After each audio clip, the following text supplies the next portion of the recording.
Welcome, everyone, to another episode of Totally Unprepared. I am Bill Carns with my co-host, Dave Champion, and together we are Totally Unprepared.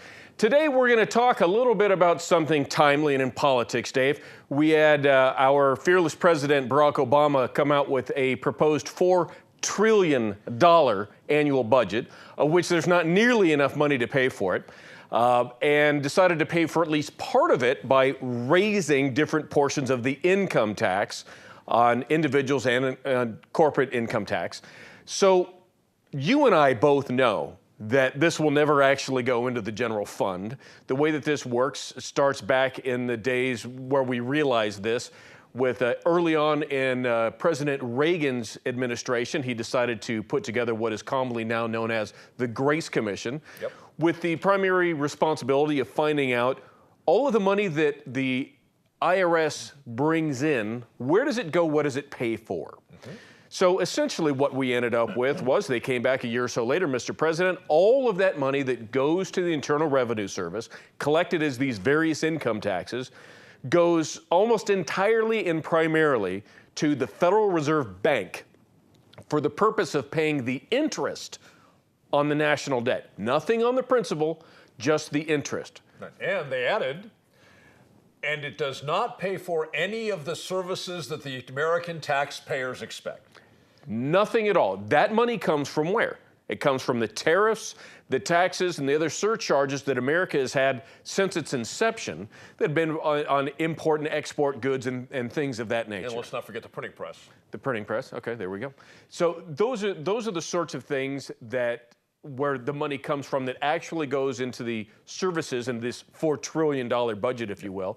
So if Obama wants to raise taxes, that's not going to go to that general fund at all. They're going to continue to borrow the money that isn't coming in from those baseline things we've had since before the income tax, which, again, that was Woodrow Wilson's solution as a temporary income tax to pay down the debt for World War I, which was somewhere around $80 million, which was over 100 years ago that money came out, and we still owe $80 million in the principal. The last 100 years, we've only been paying the interest on that via the income tax. Right.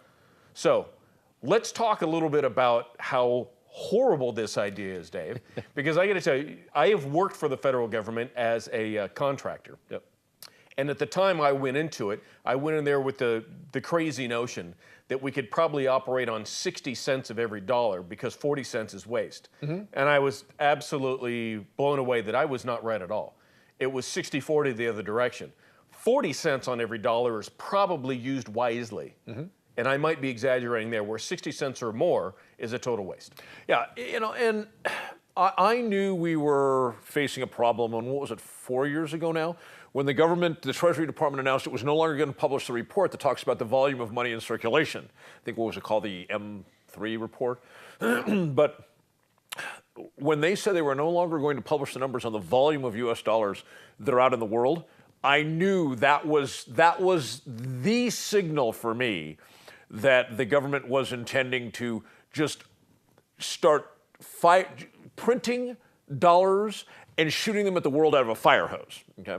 And so when you talk about this $4 trillion budget, that's exactly the kind of thing we're talking about. The United States government, for whatever reason, and I don't think we want to get into that right now, is just flooding the world with dollars.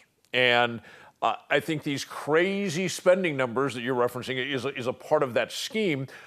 But you are right in the fact that sometimes what I see with the government is they have this plan over here, but they don't tell you this plan. They call it this, and they surround it with a bunch of window dressing, but they're really trying to accomplish this that they've never really revealed, right? So here we've got another one of these crazy budgets that's just blowing money out of the Treasury. And now the window dressing is, well, we're going to raise taxes to compensate for it. And you're absolutely right. Not one penny of the income tax goes to pay for any of the services taxpayers expect. And that all goes to paying the interest on the debt, which we have to keep restructuring the debt because we keep falling behind on the interest payments. Okay? So we're not even doing a good job of that. But when he talks about raising the income tax to compensate for the budget you spoke of, he leaves the impression in the minds of the most ignorant Americans that by raising the taxes, he's actually paying for those expenses. When in fact, that is a complete con job. Well, the whole thing's a con job, but this is a special part of the con job. This is the window dressing that's on the bigger con job to make ignorant Americans who don't understand how the budget process works and the debt we're in and the interest on the debt. They don't understand any of that because they don't take the time to learn. So when he says raise the income tax, they don't understand that what he's really saying is, well, we'll just pay a wee bit more, tiny little bit more on the interest on the debt, while the debt itself continues to mushroom out of control. I would like to actually know what our percentage that we're paying in interest on the national debt is. I have no idea what that percentage is. I don't either now that you mention it. It'd be interesting to find out. Are we spending 0.5%? Are we spending 80%? I mean, what's a percent? Basically what it is every dollar you or I or anybody else ever sent or ever has sent to the IRS goes to the Federal Reserve Bank. Now, and it's interesting, there's really two ways of learning how this works. One is learn about, go and get the book, The Creature from Jekyll Island. That really explains the Federal Reserve System. And the other is go through the highlights of the Grace Commission, the report from the Grace Commission, and understand where that money is going to and how it's seasoned. The Federal Reserve Bank prints a buttload of money. We're talking millions, tens of millions a day if they feel like it. They just run those presses, and quite honestly, now they don't even need to physically print the money. Right. They just move the decimal point over in their computer because it's all electronic now, and they just say that it's there. It's worth nothing, and there's nothing to back it. Until it gets out there, and it starts paying for goods and services, and it becomes what we refer to as seasoned. And I'm really making this, I'm oversimplifying it, but just for the sake of our segment that we have here. Not much. I mean, the fundamentals are pretty simple. Yeah, it's the money then becomes seasoned, and then it has intrinsic value because it's been traded. Imagine if I vacuum my carpet and I'm able to take the lint and the dirt out, and I'm able, right now that's worth nothing, but I trade it to somebody for, say, a hamburger. That lint now has some intrinsic value because it paid for a burger, and the guy that had the burger can then, hey, I traded a burger for this. It's now got some, it's like the only reason a $100 bill is worth $100 as opposed to one. It's the same sheet of paper, same ink, as you and I agree, it's worth $100. Right. So once it's been seasoned out there in the world. And that's greatly tied to taxation. As it is. Yes. Once it goes through several processes of being sold for goods and services and used locally or around the world, it's then got some intrinsic value. So then when the IRS collects it, it used to have really no value. But now that it's gone through the system and it's bought and sold many things, it's now gotten value, and now it goes. It has acquired value. It has acquired value. Now it goes to the Federal Reserve Bank, which is not federal, and there's no reserve. It is a private banking institution. A private, what G. Edward Griffin calls a private banking cartel. Precisely. The J.P. Morgan, Citibank, yeah, all of these Rothschild-owned banks. Yes, and part of the World Bank as well. We have an international banking cartel that controls the vast majority of the world's money. Let's not forget the IMF. And yes, the International Monetary Fund. And you have to realize all of the various countries that we disagree with or are at war with are all ones that have told the IMF and the World Bank stay out. Yes. Venezuela. Yep. Iran, Iraq, Libya, Syria, North Korea have all told, but all of a sudden these are the only bad guys out there. It's all about the money. Yeah. I mean, I don't want to get too far down that road. It's all about the banking. It is. Yes. It is. And it's control, and really what we're talking about when Obama says $4 trillion, I don't know what the country brings in and has to borrow, probably about half of that. They probably have about $2 trillion a year in the various forms of their own income that is direct into the general fund. The other $2 trillion is going to have to come from borrowing it or having it on some sort of a loan. And keep in mind that we don't get that just from the Federal Reserve Bank. We also get it from other countries. Right now, China has bought up a lot of that debt. Oh, they are the number, by far. It's like everybody's down here as far as ownership of U.S. bonds, okay? In China, it's up here. They own an incredible amount. A good way to look at what China's doing with us is, if you were making, as an example, if you were making $20,000 a year and you had, excluding a home, you had $75,000 in debt, okay? Who owns you in a practical sense? Oh, my debtors. Right. Yeah.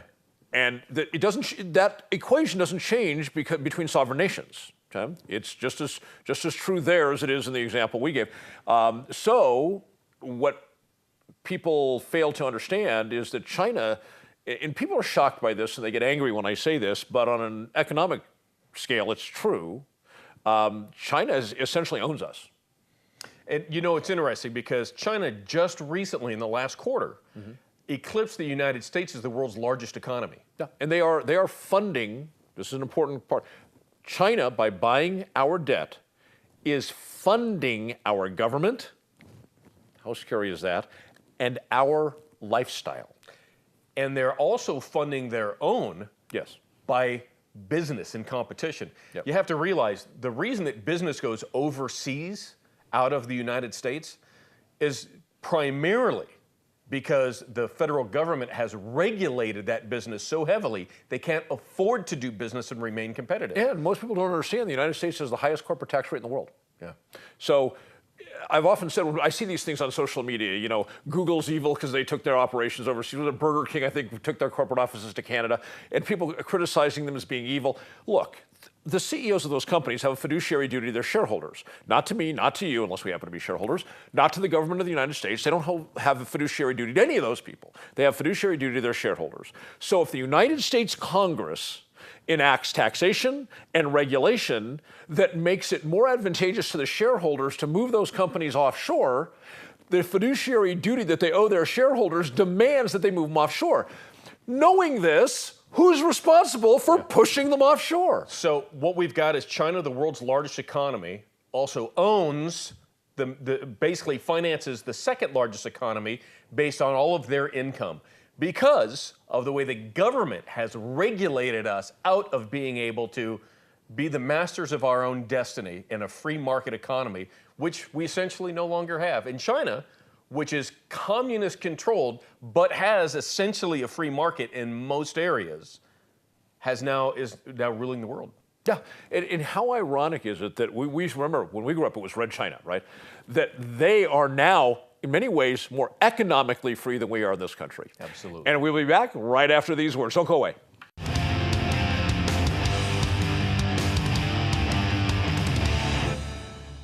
And we are back, and now it's time for...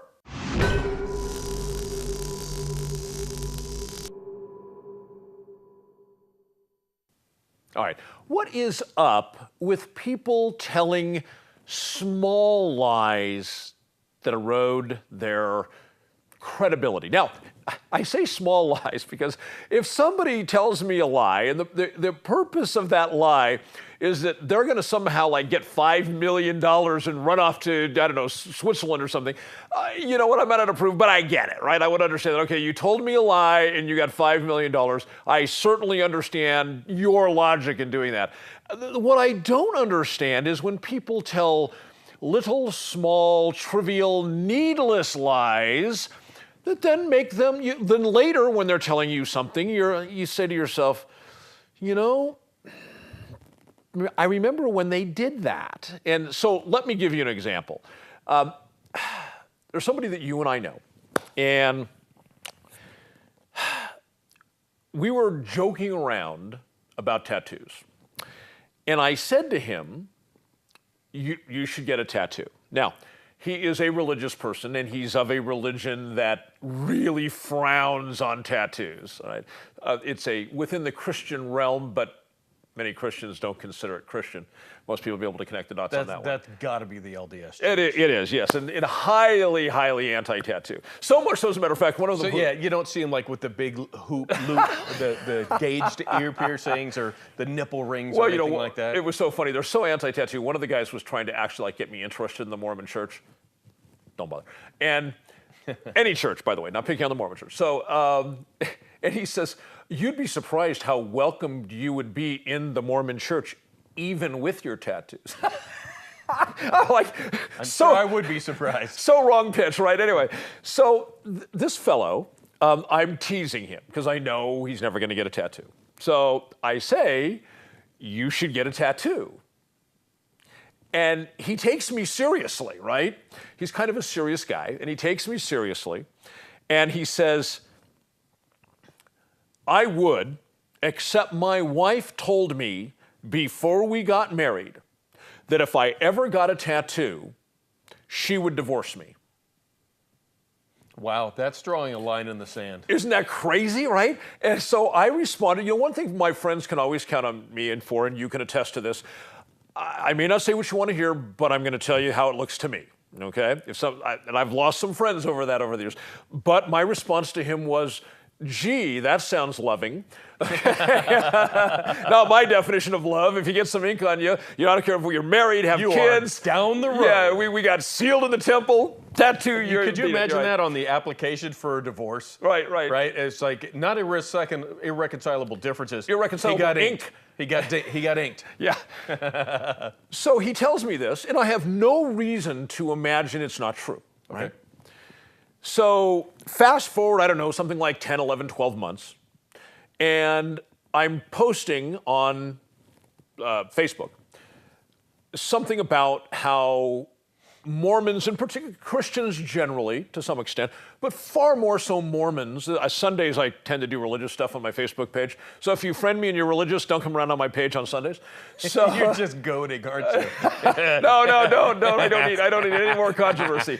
But I say my piece on Sundays about religion, and that happened to be something. Normally, it's tied to something that's going on. For instance, this last week I commented about Super Bowl and some comments that have been made about Katy Perry by evangelical Christians, and it was utter nonsense, and very hateful and mean and wrong and biased and ugly.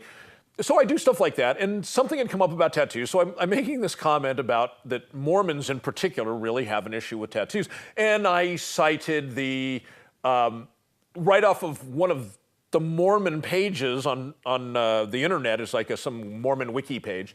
Their specific citations, there's some verses from the Bible why they have a problem with tattoos. So it wasn't me speaking. I took it directly from the horse's mouth, so to speak.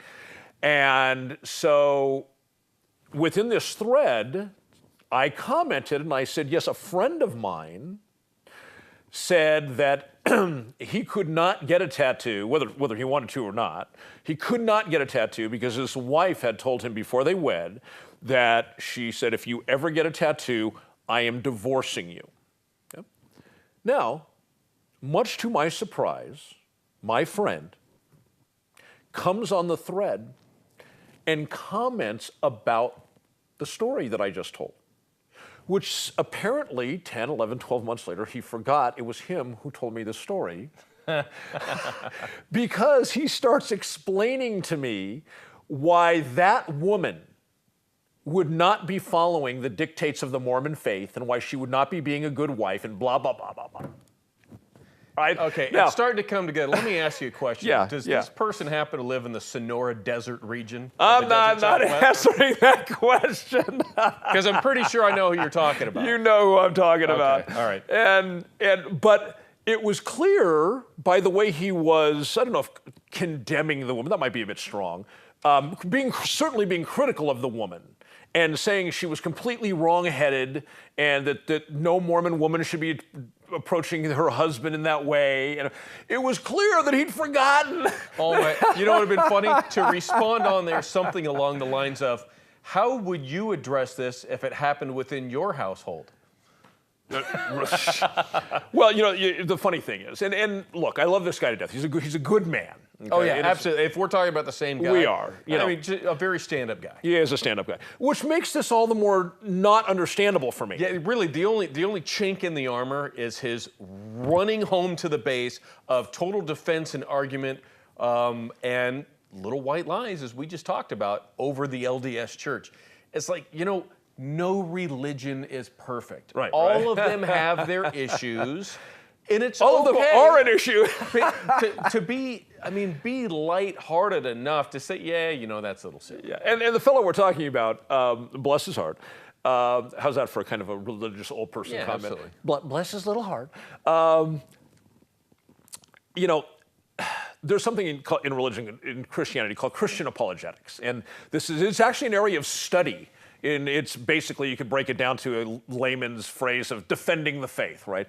Well, Mormons engage what I call Mormon apologetics. If you say anything that even remotely could be construed as being a little trying to be critical of the Mormon Church or the Mormon faith. They launch, and over the years I've heard the arguments. They're all the same. They're all the same arguments. I call them the Mormon apologetics talking points. And the buddy we're talking about, they're the talking points of the talking points. And I've heard them so many times, and they don't hold water because it's just, never mind. So, well, but, I get you because. But he's enthusiastic. He should get an award from the Mormon Church for being the most enthusiastic proponent. Let me put this over here. Yes. So the gold medal, okay, for being the most enthusiastic guy of Mormon apologetics I know. It's interesting because different religions operate differently. Let's say that you go on and you... Oh, by the way, not attacking Mormons. Every religion does the same thing. We're just having fun. Yeah, to what level? Which is where I was going to go. Because our friend is Mormon. That's why we're talking about it. If you say something that the Church of Scientology doesn't like, they have a standard response. Yes, they do. And that's to absolutely tear you down and then sue you. Yes, right. If it gets to that. But they absolutely, and it's interesting in both of these religions, I'm not comparing the two, I'm just talking about how they respond. People who leave the Mormon Church under their own condition, they don't get excommunicated and they're banished. No. Not interested People who anymore, decided, thank you. I'm done. Yeah. And I have a good friend of mine who was raised... I've got several of them. Yeah. In Utah, in a Mormon church, in a Mormon family, and he has nothing good to say about it. Actually, a few years ago, moved back to Utah, and that's his big thing, is dealing with all of these things dealing with the Mormon church that he didn't like before that are still part of the Mormon apologetics. His name wouldn't happen to be Oliver, would it? No. Okay. No. All right. You've met the guy before. Okay. Yeah. But it's funny, but it's part of the Mormon talking points. Sorry, Mormons, but it's true. If somebody's left the church, they're immediately not credible. Oh yeah, and again, I'm relating this to Scientology. Same thing. Look at the actress Leah Remini, who was in the Church of Scientology for 20 plus years or so. Recently left sometime last year, about a year or so ago, and she came out and said, "Yeah, all of this is horse hockey. It's all a bunch of hooey. It's all a bunch of garbage, manipulation." Yeah. And of course, what does the church do? Now they've gotten millions of dollars out of her over the last couple of decades, and she's a piece of garbage, piece of trash. She has nothing to do with anything, and blah. Just villainize her. Yeah, exactly. Which is their mantra anytime anybody has anything to do with the church. And it's interesting. You and I actually know a couple of Scientologists that we have worked with in the past, and deep enough in the church that they get the same way. If you somehow cross the church, you're a piece of trash and you're done. And if you cross them or get in the way of their business, same thing, you're a piece of trash, you're done, and I'm going to absolutely villainize you. And just the way they operate in business. And it's interesting how that goes. And it's funny because the ones that we know from our business history actually hide and deny that they are. Very interesting as well. The information is out there. It says, yes, as a matter of fact, you're an OT5 clear Scientologist, which, that's a nice high mark right there. That's like you're at least a lieutenant colonel in the military, right? And then you go up from there. It's like that's a pretty high rank. But back to the idea of, I think the little white lies, what you were starting with. Yes. Look at it from the way of the government. The government virtually never tells the truth, never tells all the truth, never tells nothing but the truth, even when it would serve them best. And a lot of people do that. You know who else is really horrible at that industry-wide? Not individually, every one of them, but industry-wide in the policing industry. Because Supreme Court has said on a number of occasions, police can lie to suspects in order to try to garnish information that would otherwise turn into a prosecution. And then what they end up doing is they're taught how to lie. And then these work good and they use it all of the time, including when it's not appropriate and outside of the scope of what the Supreme Court said, including in reports. And then when they leave work and they end up at home, you see a lot of cops and bad marriages, divorce rates are very high, problems with their children and the rest of their family. And all of this really, as I saw it, having been part of the community, is seeing that, because I kept all of my friends from outside of the police department when I went in. I was a cop 40 hours a week, and the rest of the time, I was back with my friends and family, and I left it at the office, so to speak. But you see folks who do this sort of thing a lot, and most of them are not happy people. Right. because they got to try to remember all their lives. And that obviously tripped up our friend because he couldn't remember, 10, 11, 12 months later, the earlier narrative that he'd shared with me. Talk about exposing your ass. Yes, and especially for somebody like him who is such an enthusiastic proponent of Mormon apologetics, you'd think he'd want to make sure nary a falsehood would cross his lips, so he'd have absolute credibility. Yes, Absolutely. and we'll be back right after these words.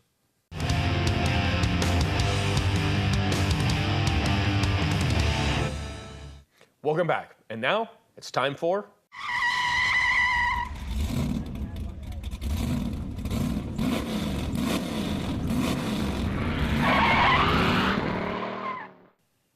You know what really grinds my gears? Dirty, filthy, lying, scumbag politicians. How many times have you ever been out and heard some politician on the campaign trail who has said, I want to grow the government. I want to raise your taxes. I want to cost your business to lose business, take funding away from you and your family. I want to make school more dictatorial on how your children learn. How many have ever run on that platform and won? I tell you, zero. Nobody runs on that platform. But when they get elected, that is exactly the way they operate. And they're very careful on how they do it. As a matter of fact, historically in Nevada, we had a governor who, in the early 2000s, was running for re-election, Governor Kenny Gwinn. He is now deceased. He was running for his second term, and there's a 2-term limit in Nevada for governors. And he had said quite clearly on his re-election campaign trail that he was not going to release his proposed budget prior to the election. And we found out why.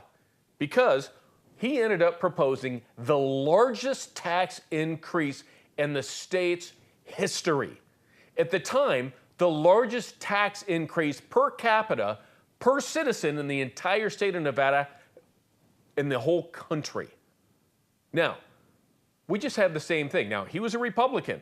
Supposed to be smaller taxes, smaller government, lower taxes, smaller government, and more personal liberties and responsibilities. Those are really the three primaries, the foundation of the Republican Party, if you will. Supposed to be. We now have a governor in Nevada. His name is Brian Sandoval. Just won his second term, so he's now termed out. He also, for the first time since 1929, 85 years virtually, that we've had a governor who also had a full Republican Assembly and Senate in the state legislature. We haven't had that in 85 or so years. We had this governor stand up and give the state address about 3 weeks ago, and what did he do? He bested Kenny Gwinn. He would not give us, during his campaign, he would not give us his budget proposal. He came back, and now if you crunch all of the numbers as it came through the state controller's office, $1.3 billion, all through tax increases that he wants to get. There's no current tax on there's no corporate tax in Nevada. However, this is what they're going to try to get us with. During the last election cycle in November of 2014, there was a state ballot question number 2, to have a graduated corporate income tax it's a margins tax. However much money you make, they're going to tax you based on your gross receipts, not your net, your gross receipts. And that money would go to the general fund, supposed to be earmarked for education, but it doesn't have to be. That was defeated by nearly 80% of the voters in Nevada. Now, our Republican governor, who fought against that, is essentially entertaining his own idea of that, when instead of being a gross receipts tax, you need to show how much money you brought in, and that will dictate how much your business license will cost. It's currently $200, Dave. It used to be $100, and in 2009, they brought us with a temporary tax increase that's supposed to be $200 just for 2 years. It's been extended. It's supposed to sunset. And now, of course, it's $200. Now what they want to do is based on the income that your business has, your business license could cost as much as $2 million. It is the same tax dressed differently. And I have to tell you, this is the sort of thing that drives me nuts. You know, as I hear you talking, there were two thoughts that came to mind, and I'll share them both with you. First of all, and let me get them both out, and then you can respond to them. First of all, if the Republicans are acting like this, which is supposed to be the more fiscally conservative party, where the hell does that leave us? And secondly, where do we find truth? What I mean by that is this, truth in politics. Because I've thought about this long and hard, because it's become very crystal clear to me that it doesn't matter what side of the aisle they're on. Virtually, there are exceptions like Ron Paul, but virtually every single politician is a lying sack of crap. Okay? So how do we handle that as the American people? Let me give you my dilemma. Okay? I would love to see a constitutional amendment. It's never going to happen, but I would love to see a constitutional amendment that says, if you said during your campaign that you're going to do X, let's say you're going to cut your hair in a mohawk, okay, and you get elected, and within X amount of time you don't cut your hair in a mohawk, you can be impeached. If you said it during the campaign and you renege on it in office, you're impeachable. Now, so far so good, yes? Sure. Except who the hell's going to vote on the impeachment? Because if that guy's party is in charge, is he going to get impeached? No. If the other party is impeached, they're going to take any opportunity, even if they're standing in the way of him fulfilling his campaign promise, they're going to then claim he didn't fulfill it. They're going to try and impeach him. If you say, okay, well, let's get out of the legislature and give it to the people. Well, we just saw what happened here in Nye County, where the qualified candidate got 31% with the sheriff's race. The qualified candidate, who was honest as the day is long, got 31%, and the one who lied about virtually all of her qualifications and has since proven herself to be a liar by doing things she's told people, her potential constituents and voters, that she would not do, and turned around and done it, she got 69% of the vote. Okay, so what do we do? You know, it's interesting you propose that. And I had this discussion a couple years ago with a fellow that I know, and he had a great idea. He really, really had a great idea. And this, I'm heavily involved in the Republican Party, but only because my goal is to get it back to where it belongs. Keeping in mind you've got several smaller conservative parties, the Libertarian Party, the Constitution Party, the Independent American Party. There's about a dozen. The reason that those parties exist is because those folks feel that the Republican Party left them, not them leaving the Republican Party. That's my story, right? Exactly. And I look at it as, if you're in a third party, you really have no voice. Now, you're trying to build up and get big. And we've talked about having a show where we talk about this. And well, you know what the adage is, right? If you vote, you have no right to complain. True, that's what they say. No, if you vote, you have all the rights to complain because you're trying to get something done. But where I'm getting with this is I'm a part of the Republican Party and a very conservative-leaning version of it, because I am trying to drag the party as much as I am able to further back to the right where they belong, to the base, which they have been losing. Yeah. Because moving further to the left, it's not going to gain you anybody. They've already got a party on the left. Right. Which is where we are in this predicament. When our governor got up and gave his State of the State address a couple of weeks ago, you heard a lot of applause. Now, a guy that you and I both know was in the audience, and I was texting with him. I was listening to this on the radio, and I'm texting with him. And he made the comment at one point, if you hear a thud, it's because I threw my shoe at him. And this guy wears cowboy boots, so it would have been a big thud. A lot of the applause came from all of the Democrats and some of the Republicans, who are, as we would refer to as rhinos, Republican in name only, R-I-N-O, rhino, and those that we don't expect much of. But my friend from a couple years back, this is what he had said. He said, first of all, if you're going to be part of party politics and you're going to subscribe to a party and you're going to run on it, you should engage with the party, which I agree with.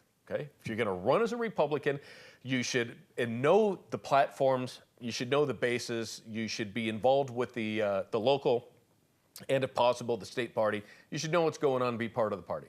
Otherwise, you're just running on that ticket.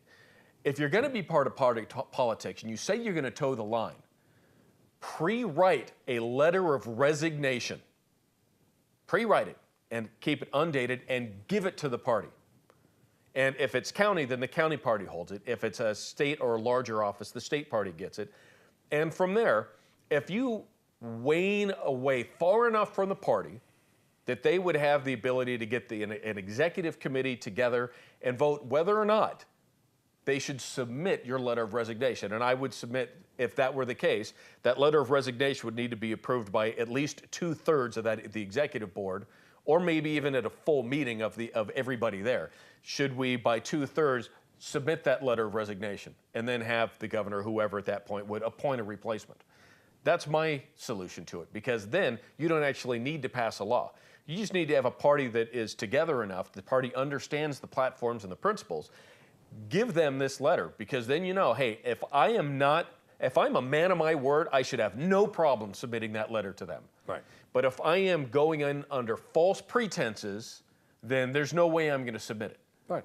And we just, in local affairs with the sheriff's race, you and I talked about this. We're not going to name any names on the show, but there were people that are registered Republicans who were backing a candidate who had clearly leftist leanings and abandoning the candidate that was endorsed by the party. There was no party endorsements in that race because it's official, a nonpartisan race. Yeah, no, my apologies. But not even official. No, I said not official. Oh, yeah, yeah. But I think if you took like the 100 top guys in the Nye County Republican thing and said which of the candidates, it was pretty clear which they wanted to support. Actually not. No? No, you would be surprised. It was, there were 3 groups. One that was strong for one candidate, one was strong for another candidate, and the other ones that said, look, it's messy, we need to keep our hands clear. Now, I personally liked one of the candidates over the other. However, I didn't get involved in the campaign. Right. And I didn't stand up. I remember this. Yeah, this was a quandary. Very, very difficult line to walk. You and I had some debates on the wisdom of that. We did. And, there are certain things, considering that I actually chair the county party. At this point, my term is up in April. I have already let everybody know I am not running for re-election. There are other things I want to concentrate on. And that doesn't include continuing to, I've had a good time. We've done a lot of good. And it's been an excellent experience and helped me to be able to do some other things. But there are some difficulties, and at times I have to put my personal beliefs to the side and do what's best for the party. So anyhow, with that being said, it was quite a quandary. It's interesting that your personal beliefs and the party at times are not. No, and we're trying to correct that. A lot of us look at things similar to the way I do, but at times, due to the nature, you kind of have to bite the bullet, or you'll shoot yourself in the foot. A couple of gun references. or have your own predated letter of resignation. Very possibly. As a matter of fact, one of these shows, I'm sure you and I will eventually stumble across our ideas on how we could address the faltering of the Republican Party. So with that being said, folks, stay tuned. We'll be right back.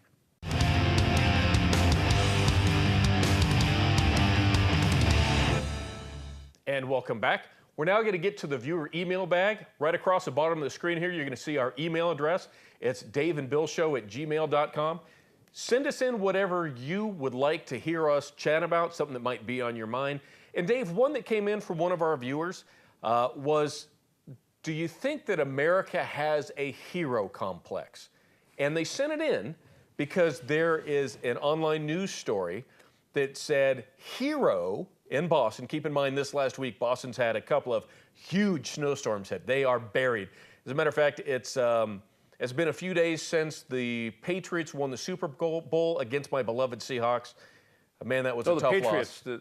The New England Patriots. The heroes. The heroes, yeah. Okay, Yeah, the Patriots won the Super Bowl. They haven't yet been able to have a parade in Boston because they keep getting dumped on by snow before they can clear it. Well, there's a bar near the finish line of the Boston Marathon. It's always the same route. Mm-hmm. It's the oldest marathon in the world, and the finish line is a permanent painted fixture on one of the streets there. And there's a bartender that went out there and shoveled the snow just so you could see the finish line, which is, it's 30 feet by 8 feet or 6 feet, whatever. Not a big deal. But the caption showed a picture from the top, and it went down. It says, "Hero uses a snow shovel to uncover the finish line for the Boston Marathon." And now I got to ask you, Dave, is a hero somebody with a snow shovel that removes snow over a painted line in a road? Let me start by saying this. Ridiculous, right? Ridiculous. Dude. Labeling somebody a hero? I mean, come on. The guy did a nice thing. But does it deserve hero? This is a tough subject for me because I've on my show, the Dave Champion Show, I've been talking about the issue of people who are and are not heroes. And in a more recent show, I actually stopped and outlined. I said, here's what many of you seem to be saying is a hero. This is why I think that appellation that was bestowed upon that guy is ridiculous and wrong-headed and un-American. And here is my definition of a hero, which was anything but what a lot of people were saying. Would it include a guy with a snow shovel? It would not. And but the bigger question, leaving aside bartender with snow shovel, the question is America in love with this concept of hero? And yes, and more so than I've ever seen in my life. And I'm going to give you my amateur 2 cents worth as far as being a psychiatrist. Okay? I think the more people become unhappy with themselves and the world around them and their inability or their perceived inability to affect the world around them, the more they have to celebrate other individuals as being amazingly special and unique, which is what a hero is, right? Part of the equation for being a hero is amazingly special and unique and dazzling and amazing. And so I think they're so unhappy with themselves in their own life. I have personally a problem with the whole concept of hero. I think it's fine up until about the age of 12. And then it's like Santa Claus, okay? How many people do we know that you and I would, rather than use the word hero, will use the phrase admire greatly, who are flawed as hell, or were flawed as hell? Sure. Yeah. Okay? So this hero thing. And here's kind of a standard that I would put on this. Right? Okay. Let's take the exact same act that we're talking about. In this case, it happens to be a guy shoveling snow.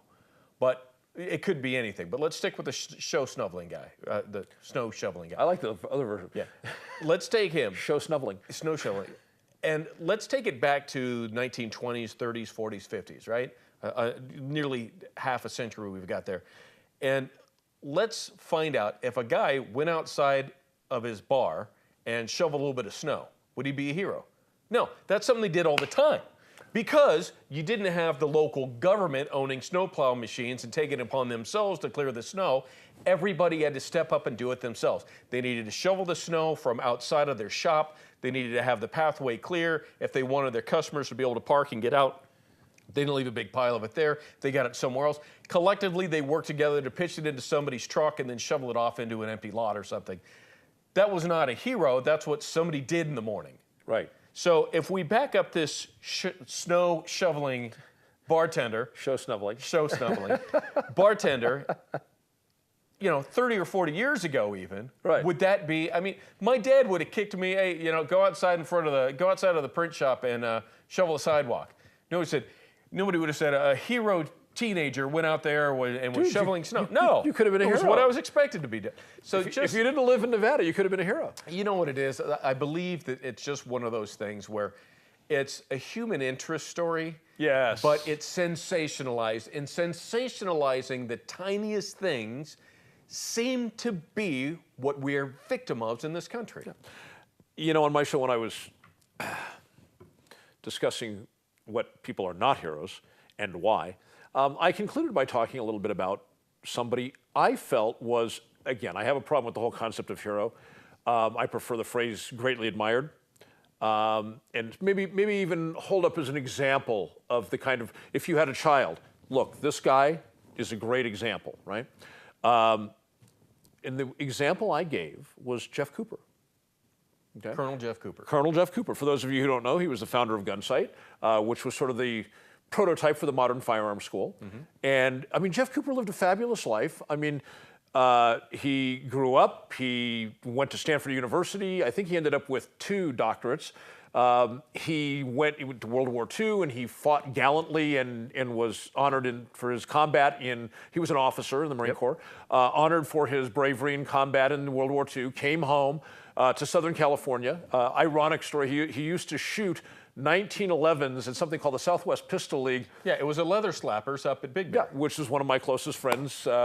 Jerry Fritz was his his peer in shooting 1911s back then. Fabulous gunsmith, by the way. Which is where Jack Weaver ended up shooting against those guys and coined the Weaver stance. I had the opportunity. Jack Weaver retired in Carson City, Nevada. Oh. And I had an opportunity with a couple other folks. We just found his address, went to his house and knocked on the door. His wife answered and said, hello, we are firearms enthusiasts and instructors. We understand this is the home of Colonel Jeff Cooper. You must be his lovely wife. Is there any way we couldn't find a phone number that we could come in and maybe sit down and have a few minutes with the man? And she invited us in. We spent about an hour or so in there. And that was about 6 months before he passed away. Weaver or? Jack Weaver. Jack Weaver, okay. Because I had a somewhat similar experience with Jeff Cooper. Now, interestingly, Jeff Cooper married his lovely wife, Janelle, who's also a Stanford graduate. She's a lovely woman. She I met her is. just a couple of years ago, year and a half, 2 years ago. I actually spent some time in the home and chatted with her. So did I, Yeah. yes. I went with Louis Arbuck, who's now deceased. Oh, is he? I didn't know he Yes, longtime protege and friend of Yeah. Jeff Cooper's. And I went to Janelle and Jeff's house towards the end of Jeff's life. The Carns. Yes, and actually, I was all prepared with my camera, ready to take photographs. This was like, meeting Jeff Cooper, right? Good shit stuff. Hit the beat. Yeah, sorry. And I ended up taking no pictures because he was so ill, and he was not a tenth of the man that you saw in earlier photographs of his life. And the reason I didn't take any pictures with him is I didn't want anyone to remember him that way. Sure. Okay. So I forewent having pictures with him, and I got pictures down in his gun room and his workshop and everything, but not with him because I didn't want people to see him like that. But short of referring to him as a hero. Oh, right. But I mean, he built something too, right? He built Gunsight out in Paulden, and he created. Right? He didn't follow like some of the people we were just talking about in earlier segments. He didn't follow and imitate. He created many of the mechanisms that are used to manipulate modern firearms. He created protocols that didn't exist before he created them. And now they are universally accepted and have been for decades for handgun, shotgun, rifle, automatic weapons. And how many saves, people's lives being saved, can be attributed to what Jeff Cooper created. What he brought to the table. Yes. Yeah, absolutely.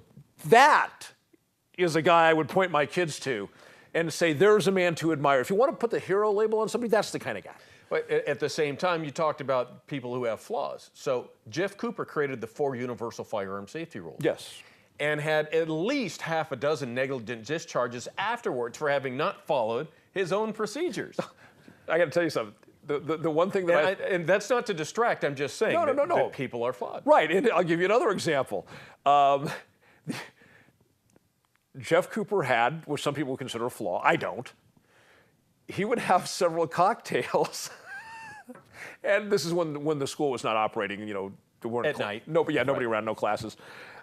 He would have a few cocktails, and then he would go out with his 1911 or whatever his weapon of choice was for the evening, and he'd practice and blast away after he had a couple of cocktails, which is typically thought to be like one of the most atrocious. Yes. Right. Yes. Now, a good friend of mine who lives down the Palm Springs area, Gary. Yes. And we've never done it, but we've talked about the fact that perhaps we should have a couple Long Island iced teas, take them to a shooting range, drink them, having sober people there, right, to be a safety monitor. Right, and engage in doing what we do, because in Nevada, of course, you can carry a firearm, and as long as you don't hit that, we actually have a drunk while carrying limit here in the state of Nevada. 0.10, Yeah. which is higher than the driving of 0.08. So our thing was have a couple Long Islands, and then see how our marksmanship is, and see how we handle the weapon and so forth. Because chances are, if you're going to get into a fight and it happens to be at night, you might have a little liquor. And There you go. Train through that. But at the same time, their arguments against that. It's like, well, chances are if I need to get home because there's an emergency, I might be out having a couple of drinks, so I better practice driving drunk. Not a good idea. Okay? So there are some flaws in that idea. So I'll have a cop next to me. Practice driving. Which, by the way, it's kind of funny. I went to college my first year in New Orleans at Loyola University. I got a good scholarship offer there. And at the time, this is in the late 80s, at the time, you could not just have drinks in you while you were driving a car, you could actually drink while driving. Pardon me. And it was also the last state in the union where you could drink in certain parameters at the age of 18. And of course, the federal government came in and did their racketeering thing and said, we'll withhold your highway funds and tell you, A, across the board, it's got to be 21, and B, no more drinking while driving. But you could literally drive down the road, drinking a beer or a cocktail while driving as long as you weren't drunk. And really, for the average guy, your weight, my weight, driving down the road, sipping on a single beer, right? Yeah, not carrying through a 12-pack. Yeah. Right. All right, Bill. It's been a good show. It's going. Folks, thanks for tuning in. Sorry that the Seahawks didn't win, but good Patriots fans. Stick around, and we'll be back next week. Yeah. Look forward to it then. Bye-bye. Bye.